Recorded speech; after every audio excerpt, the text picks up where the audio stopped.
अगले दिन फिर राजा भोजराज सिंहासन पर बैठने के लिए जैसे ही आगे बढ़े तब 19वीं पुतली रूपरेखा सामने आई और उसने राजा विक्रमादित्य से संबंधित एक कहानी सुनाई। राजा विक्रमादित्य के दरबार में लोग अपनी समस्याएं लेकर न्याय के लिए तो आते ही थे, कभी कभी उन प्रश्नों को लेकर भी उपस्थित होते थे ही जिनका कोई समाधान उन्हें नहीं सूझता था।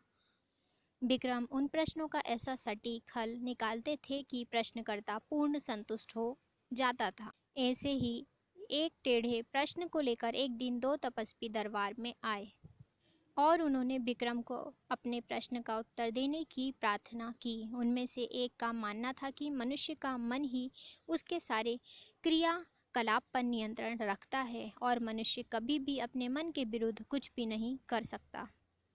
दूसरा उसके मत से सहमत नहीं था। उसका कहना था कि मनुष्य का ज्ञान उसके सारे क्रियाकलाप नियंत्रित करता है। मन भी ज्ञान का दास है और वह भी ज्ञान द्वारा दिए गए निर्देशों का पालन करने को बाध्य होता है। राजा विक्रमादित्य ने उनके विवाद के विषय को गौर से सुना तो तुरंत उस विषय पर अपना कोई निर्णय नहीं दे पाए। उन्होंने उन दोनों तपस्वियों को कुछ समय बाद आने के लिए कहा। जब वे चले गए तो विक्रम उनके प्रश्न के बारे में सोचने लगे, जो सचमुच ही बहुत टेढ़ा था। उन्होंने एक पल सोचा कि मनुष्य का मन सचमुच बहुत चंचल होता है और उसके वशीभूत होकर मनुष्य सांसारिक वासना के अधीन हो जाता है। मगर दूसरे ही पल उन्हें ज्ञान की याद आई। उन्हें लगा कि ज्ञान सचमुच मनुष्य को मन का कहा करने से पहले विचार कर लेने के लिए कहता है और किसी निर्णय के लिए प्रेरित करता है। विक्रम ऐसे उलझे सवालों का जवाब सामान्य लोगों की जिंदगी में खोजते थे, इसलिए वे साधारण नागरिक का वेश बदलकर अपने राज्य में निकल पड़े। उन्हें कई दिनों तक ऐसी कोई बात देखने को नहीं मिली जो प्रश्न को हल करने में सहायता करती। एक दिन उनकी नज़र एक ऐसे नौजवान पर पड़ी जिसके कपड़ों और भावों में उसकी गरीबी झलकती थी। वह एक पेड़ के नीचे थककर आराम कर रहा था। बगल में एक बैलगाड़ी खड़ी थी जिसकी वह कोचवानी करता था।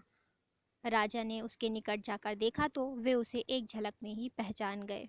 वह उनके अभिन्न मित्र सेठ गोपाल दास का छोटा बेटा था।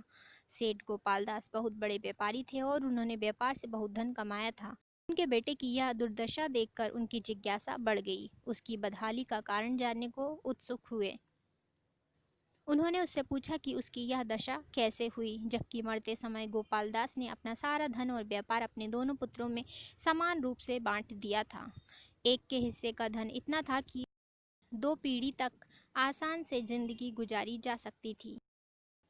विक्रम ने फिर उसके भाई के बारे में भी जानने की जिज्ञासा प्रकट की। युवक समझ गया कि पूछने वाला सचमुच उसके परिवार के बारे में सारी जानकारी रखता है। उसने विक्रम को अपने और अपने भाई के बारे में सब कुछ बता दिया। उसने बताया कि जब उसके पिता ने उसके और उसके भाई के बीच सब कुछ बांट दिया तो उसके भाई ने अपने हिस्से के धन का उपयोग बड़े ही समझदारी से किया।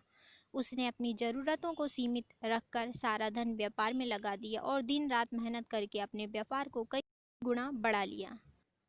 अपने बुद्धिमान और संयमी भाई से उसने कोई प्रेरणा नहीं ली और अपने हिस्से में मिले अपार धन को देख घमंड से चूर हो गया। शराबखोरी, जुआ खेलना समेत सारी बुरी आदतें उसने अपने में डाल ली। ये सारी आदतें उसके धन के भंडार को तेजी से खोखला करने लगीं। बड़े भाई ने समय रहते उसे समझाया, लेकिन उसकी बातें उसे जहर के समान लगने लगीं। ये बुरी आदतें उसे बहुत तेजी से बर्बादी की तरफ ले गईं और एक वर्ष के अंदर वह कंगाल हो गया। वह अपने नगर की एक संपन्न और प्रतिष्ठित सेठ का पुत्र था, इसलिए उसकी बदहाली का सब उपहास करने लगे। इधर भूखे मरने की नौबत आ गई, उधर शर्म से मुंह छिपाने के लिए जगह नहीं। उसका जीना दुभर हो गया। अपने नगर में मजदूर की हैसियत से गुजारा करना उसे असंभव लगा तो वहाँ से दूर चला आया। मेहनत मजदूरी करके अब अपना पेट भरता है और अपने भविष्य के लिए भी कुछ करने की सोचता है। धन जब उसके पास बहुत सारा था तो मन की चंचलता पर वह अंकुश नहीं लगा सका। धन बर्बाद हो जाने पर उसे सद्बुद्धि आई और ठोकरें खाने के बाद अपनी भूल का एहसास हुआ।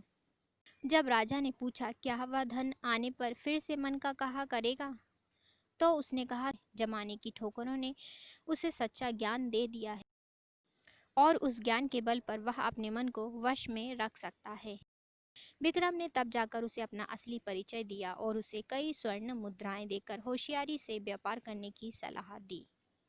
उन्होंने उसे भरोसा दिलाया कि लगनशीलता उसे फिर पहले वाली समृद्धि वापस दिला देगी। उससे विदा लेकर वे अपने महल लौट आए, क्योंकि अब उनके पास उन तपस्वियों के विवाद का समाधान था। कुछ समय बाद उनके दरबार में वे दोनों तपस्वी समाधान की इच्छा लिए हाजिर हुए। विक्रम ने उनसे कहा कि मनुष्य के शरीर पर उसका मन बार बार नियंत्रण करने की चेष्टा करता है, पर ज्ञान के बल पर विवेकशील मनुष्य मन को अपने पर हावी नहीं होने देता है। मन और ज्ञान में अन्योनाश्रय संबंध है तथा दोनों का अपना अपना महत्व है। जो पूरी तरह अपने मन के वश में हो जाता है उसका सर्वनाश निश्चित है। मन अगर रथ है तो ज्ञान सारथी, बिना सारथी के रथ अधूरा है। उन्होंने सेठ पुत्र के साथ जो कुछ बीता उन्हें विस्तार पूर्वक बताया तो उनके मन में कोई संशय नहीं रहा। उन तपस्वियों ने उन्हें एक चमत्कारी खड़िया दिया जिसमें बनाई गई तस्वीरें रात में सजीव हो जाती थी और उनका वातावरण भी सुना जा सकता था। विक्रम ने कुछ तस्वीरें बनाकर खड़िया की सत्यता जानने की कोशिश की तो सचमुच खड़िया में वह गुण था। अब राजा तस्वीरें बना बना कर अपना मन बहलाने लगे। अपनी रानियों की उन्हें बिल्कुल सुध नहीं रही। जब रानियां कई दिनों के बाद उनके पास आईं तो राजा को खड़िया से चित्र बनाते हुए देखा।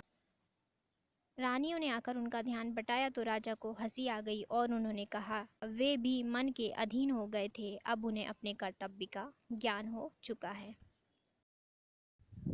इतनी कहानी सुनाकर पुतली गायब हो गई और आज फिर राजा भोज राज सिंहासन पर बैठ न पाए।